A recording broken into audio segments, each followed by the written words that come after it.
I've seen countless species rise and fall across my 5 centuries serving the Galactic Council. Some flare like supernovas, conquering dozens of systems before collapsing under their own weight. Others fade quietly into obscurity, their potential never realized. But humans? Humans were something else entirely.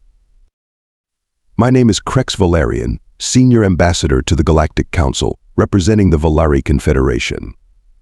When humans first achieved faster-than-light travel and joined our interstellar community, I dismissed them as yet another upstart species. Their technology was primitive, their ships laughably bulky, and their diplomatic skills but let's just say their representatives seemed more interested in trade agreements than building proper alliances. Just watch, I told my aide during their admission ceremony. Within a century, they'll either be vassals to the Zunari or extinct.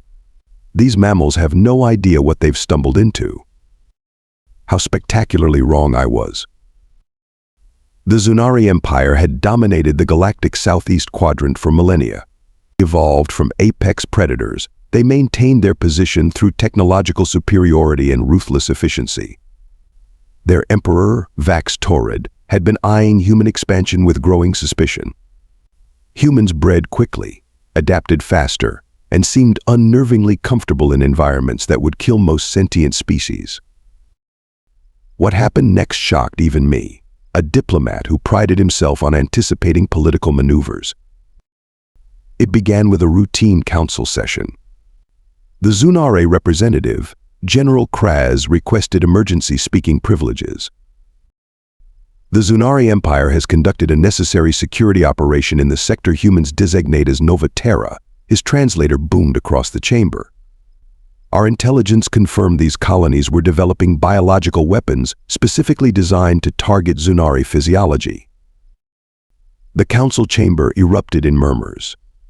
I leaned forward, mandibles twitching in suspicion. The humans had shown no such aggressive tendencies. General Krex continued, displaying orbital footage of Nova Terra's capital city. Or rather, what remained of it. Craters the size of small moons pockmarked the landscape.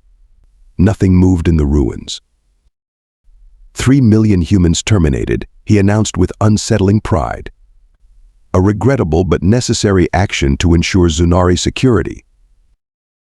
The human representative, a junior diplomat named Harlow, simply stood up and walked out. No protest, no crying, no threats. Just silence. It was unnerving. The council's response was predictably tepid. Formal condemnations, economic sanctions that would barely inconvenience the Zunari, promises of humanitarian aid. I argued for stronger measures, but was quickly outvoted.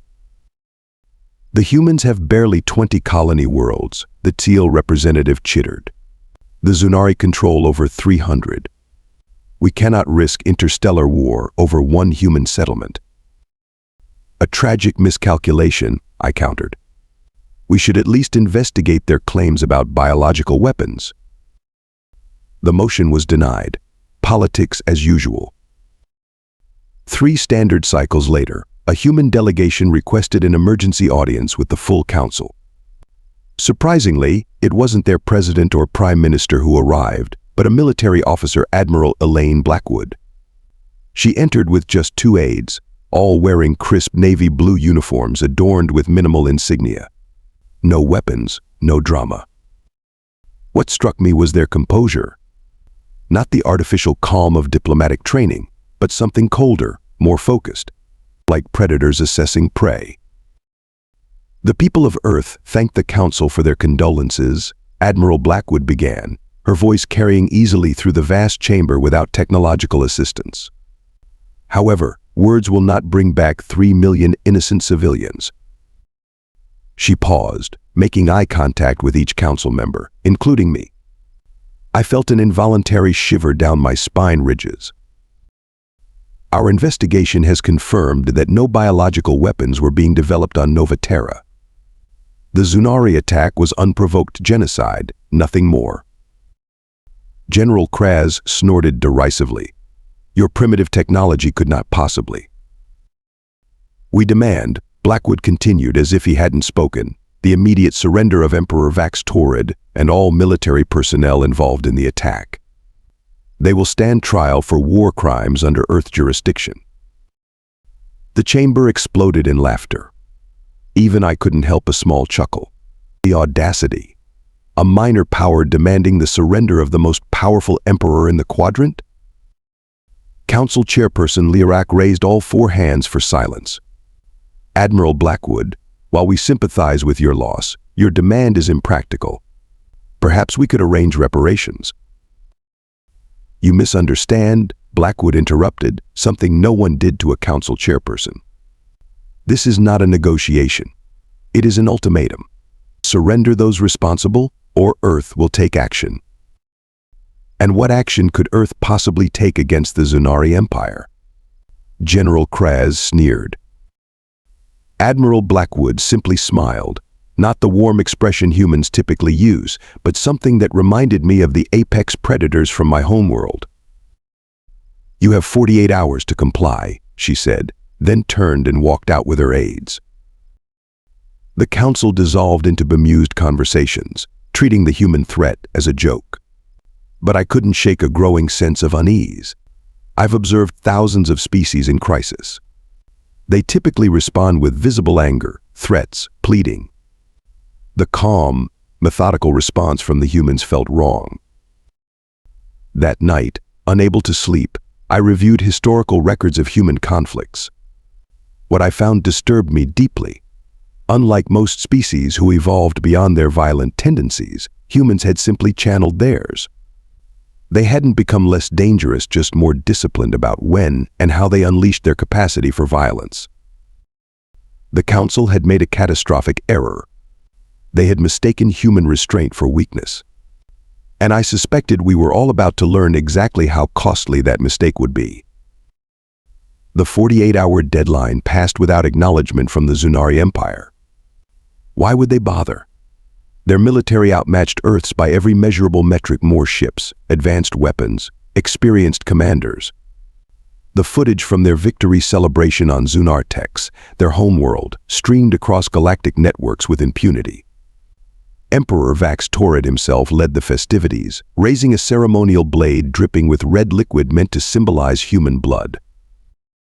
Let this serve as a lesson to all who would challenge Zunari dominance, he proclaimed to thunderous applause. The humans should thank us for culling their excess population before it became a problem for the entire galaxy. I watched the broadcast from my private quarters, wondering if humans were seeing this too. If so, their restraint was even more remarkable, or perhaps more concerning than I had initially thought. Exactly 50 hours after Admiral Blackwood's ultimatum, something unprecedented happened. Every communication device on Zunartex, from personal communicators to military-grade quantum transmitters, simultaneously displayed the same message: you were warned. 3 words. No signature, no demands. Just a simple statement of fact. Within minutes, reports flooded in of catastrophic systems failures across the Zunari homeworld. Power grids collapsed. Orbital defense platforms went dark. Communication networks dissolved into static. Transportation systems froze. Even basic door mechanisms stopped responding. An entire civilization paralyzed. My secure council line chimed urgently. It was my aide, Tekla. Ambassador, are you monitoring the Zunari situation? Her voice trembled unusual for a Volari. Their celebration got out of hand? I asked dryly. No, sir. It's not just Zunartex. We're receiving reports of Zunari military outposts going silent throughout the galaxy. All of them. Simultaneously. I felt my stomach chambers constrict. Define silent. No communications, no transponder signals, nothing. As if they simply vanished. And sir, the timing corresponds exactly with the end of the human ultimatum. An emergency council session was called within the hour. The chamber buzzed with panic and confusion. The Zunari seats sat empty, their representatives unreachable. Council chairperson Liarak could barely maintain order as species that had feared the Zunari for generations now faced an even more terrifying prospect. Whatever could disable them so completely. The central holodisplay activated, showing footage from Zunari space. Their mighty dreadnoughts drifted powerless. Their fearsome battle stations sat dark against the void. And moving between them with precision were ships bearing Earth insignia, the same obsolete, or vessels we had dismissed only days before. "What are we seeing?" demanded the SEAL representative. "How could humans possibly?" The doors to the chamber slid open. Admiral Blackwood entered, followed by a team of human technicians. Unlike before, they now carried small devices that pulsed with an energy signature I'd never encountered. "We gave you a chance for justice," Blackwood stated calmly, addressing the entire council. "You chose war." The accusation hung heavy in the air. No one spoke. "The Zunari Empire has been neutralized," she continued matter-of-factly. "Their military capabilities have been disabled without casualties. Their leadership has been isolated and will be apprehended shortly. This operation is non-negotiable." "How?" The question escaped my mandibles before I could stop myself. "How did you disable an entire empire?"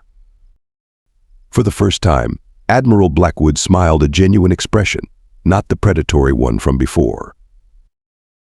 "Contrary to what you all believed, humans didn't just develop faster than light travel recently. We've been watching the galaxy for over a century, studying every species, every technology, every vulnerability. What we revealed to the Council was selective." One of her technicians stepped forward, activating a hologram of what appeared to be microscopic machines. "Quantum entangled nanites," the technician explained, "capable of bypassing any known shielding technology and rewriting systems at the most fundamental level. We seeded the Zunari Empire with them years ago, just in case." The council chamber erupted in chaos. Species that had considered themselves technologically advanced were suddenly confronted with capabilities beyond their comprehension. "You've been deceiving the council," accused the Morphax delegate, "hiding your true capabilities." "No," countered Blackwood. "We've been protecting ourselves. Would you have welcomed us if you knew what we could do? Or would you have tried to exterminate us before we became a threat?" Her words struck me with the force of revelation. Humans hadn't stumbled naively into galactic politics as I'd assumed. They'd been playing a game of strategy several moves deeper than anyone realized. "What happens now?" asked Council Chairperson Liarak, voice barely above a whisper. "Justice happens now," replied Blackwood. "Not revenge justice. The difference matters to us." As the implications settled over the council, I found myself reevaluating everything I thought I knew about humans. They weren't the primitive newcomers I had dismissed. They were patient predators who had willingly appeared weak while assessing potential threats. They had given the Zunari, and by extension, the council, every opportunity to choose peace. And when that failed, they had revealed just enough of their capabilities to accomplish their objectives without unnecessary bloodshed. For the first time in my diplomatic career, I felt something I hadn't experienced since my youth, genuine fear mixed with grudging admiration. Humanity had outmaneuvered the entire galactic community. And I suspected they were just getting started. The next 7 days redefined galactic warfare. I, along with selected council representatives, was granted observer status aboard the EFS Horizon, an Earth vessel that served as command center for what humans were calling Operation Justice. From this vantage point, we witnessed something unprecedented, the systematic dismantling of the galaxy's most feared empire without widespread destruction. Earth ships, now revealing their true capabilities, moved with choreographed precision. Zunari military installations were disabled with targeted electromagnetic pulses. Command centers were infiltrated by specialized teams. Supply lines were severed through calculated disruption of key transit nodes. The humans called it surgical warfare. No planet-wide bombardments, No civilian massacres, no scorched earth. Just the relentless neutralization of military assets and capture of leadership figures. Notice how they're focusing on command and control structures rather than brute force engagements. I commented to the Teal representative as we watched a tactical display showing human special forces extracting a Zunari regional governor. It's unsettling, he chittered nervously. They're treating the mighty Zunari like insects in a lab experiment. He wasn't wrong. The methodical nature of the human response suggested extensive planning. This wasn't reactive, it was the execution of a long-prepared contingency. Throughout the Council observation deck, I noticed representatives from traditionally aggressive species watching with unmistakable fear.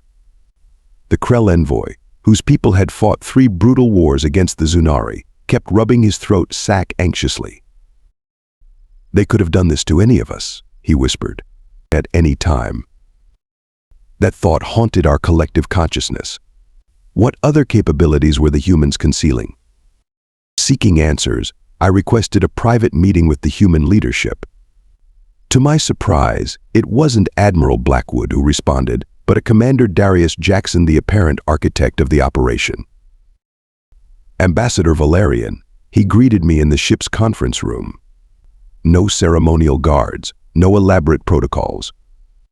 Just a human in a simple uniform with a single row of colored ribbons on his chest. What can I help clarify? Why like this? I asked bluntly. With your technology, you could have obliterated the Zunari homeworld. An eye for an eye, as your human expression goes. Jackson's face remained neutral, but his eyes' unnerving organs with white surrounds and dark centers seemed to evaluate me. We don't want vengeance, we want justice, he replied. Vengeance would have been easy. A retaliatory strike, millions of dead Zunari civilians. And what would that accomplish besides more hatred, more fear, more violence?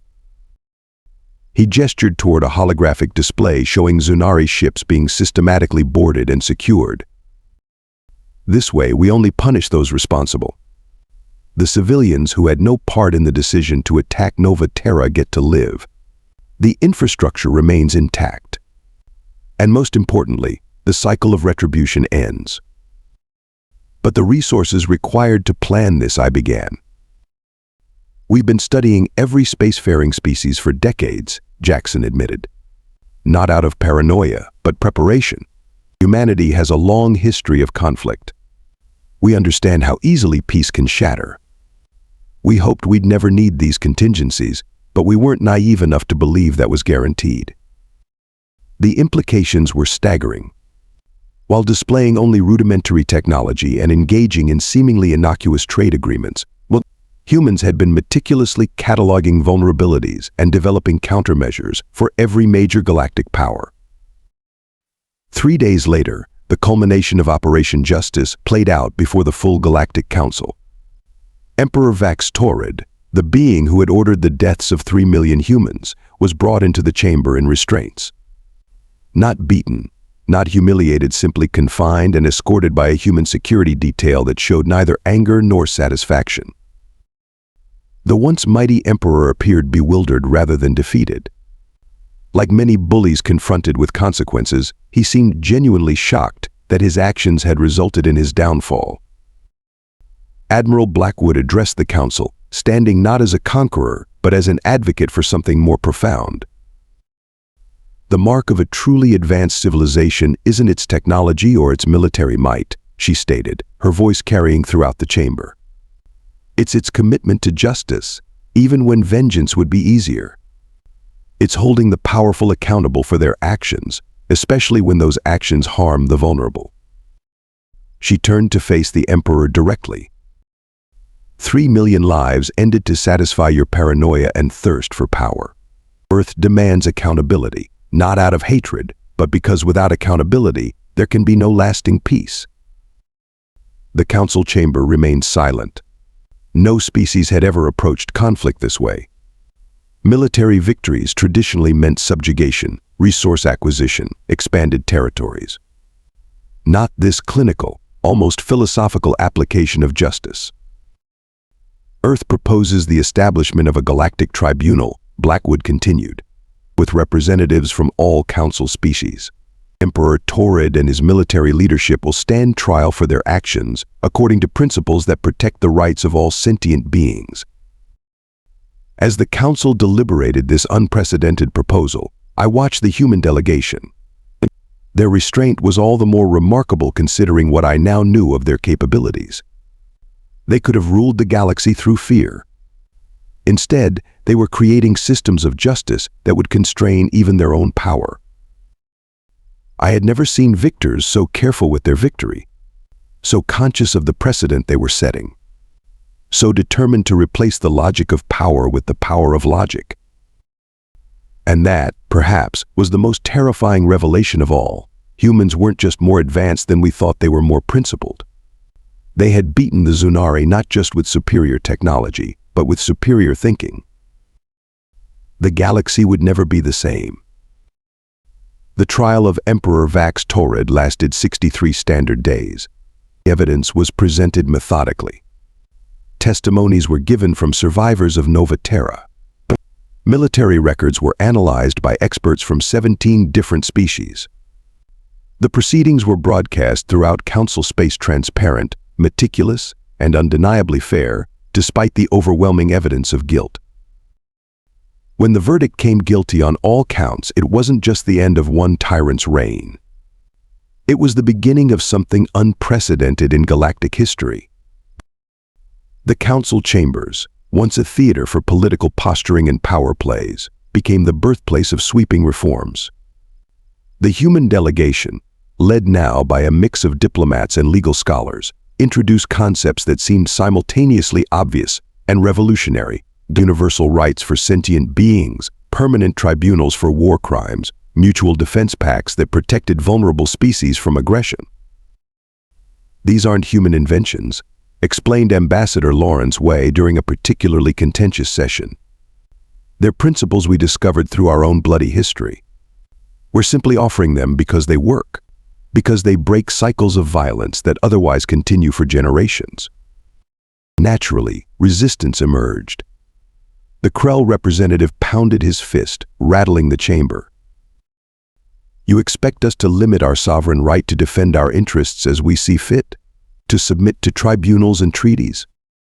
No, replied Way calmly. We expect you to recognize that your interests are best served when everyone's rights are protected, even yours.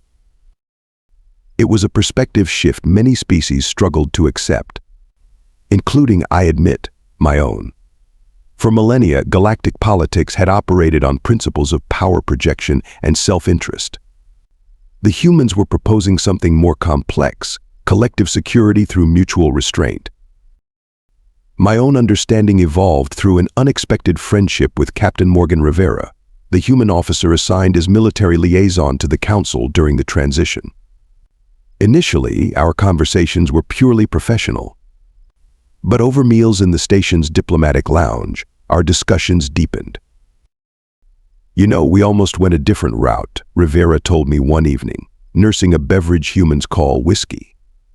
After Nova Terra, there were massive protests on Earth, people demanding immediate retaliation, politicians calling for the Zunari to be wiped out completely. What changed their minds? I asked. Rivera's expression grew distant. A survivor, a teacher from Nova Terra who happened to be off-world during the attack. She addressed our United Nations and said something none of us could ignore. If we respond to genocide with genocide, we become what we claim to hate. She pulled out a small device and showed me recorded footage from Earth, their leadership locked in heated debate, crowds gathering in city centers, the military forces preparing for potential deployment. Our leaders faced enormous pressure to strike back with everything we had, Rivera continued. It would have been politically easier, but they chose the harder path because it was the right one. Not just for the Zunari civilians who had no part in the attack, but for us, for who we wanted to remain as a species. Over the following months, I watched as humanity's approach gradually won acceptance. Species that had been traditional enemies found common ground in the new framework. Trade flourished under the stability of enforced norms. Even former Zunari territories, now reorganized under provisional governments, began to integrate into the reformed council structure. One standard year after the trial, representatives from all council species gathered to ratify the new Galactic Charter. Based on human legal traditions but adapted for the diversity of galactic cultures, it established fundamental principles that balanced rights with responsibilities, sovereignty with accountability. As I affixed my signature as Volari representative, I caught Admiral Blackwood's eye across the chamber. She gave a slight nod acknowledgement from one diplomat to another. But I understood the deeper meaning, recognition that I had been among the first to grasp what humans were truly offering. 5 years later, I stood before the memorial of Nova Terra. Built on the rehabilitated colony world, it consisted of 3 million light crystals arranged in a spiral that reached toward the stars, one for each life lost. In the center stood a simple inscription in multiple languages, that they may be the last to die from such hatred. Around me, representatives from dozens of species, including reformed Zunari, paid their respects. Children from various worlds played together in gardens surrounding the monument, oblivious to the historical animosities their parents and grandparents had considered immutable. Quite a change from when we first met, isn't it, Ambassador? I turned to find Admiral Blackwood, now Counselor Blackwood, beside me. Older, with strands of gray in her hair, but with the same steady gaze. Indeed, I replied. I confess, I believed humans would either fade into obscurity or become conquerors like all the rest. I never imagined this. She smiled slightly. We surprised ourselves too. At times, humanity has always been capable of tremendous violence. But we learned painfully, over centuries, that our greatest strength isn't our capacity for war, but our capacity for justice. We stood in silence, watching the light crystals shimmer as the system's sun set. Representatives from 27 formerly hostile species were discussing an interstellar educational exchange program nearby. Zunari and Krell delegates, ancient enemies, were jointly proposing infrastructure projects for developing worlds. In my 5 centuries of life, I had witnessed empires rise and fall. I had seen countless peace treaties signed and broken. But never had I seen anything like the transformation humanity had catalyzed. The universe had indeed trembled when humanity showed its strength. But it had flourished when humanity showed its wisdom. And in that paradox, a species capable of both terrible violence and transcendent justice lay perhaps the greatest lesson of all. True civilization begins not when we conceal our darkness, but when we choose, again and again, to overcome it. That, more than any technology or military strategy, was humanity's most profound revelation to the stars.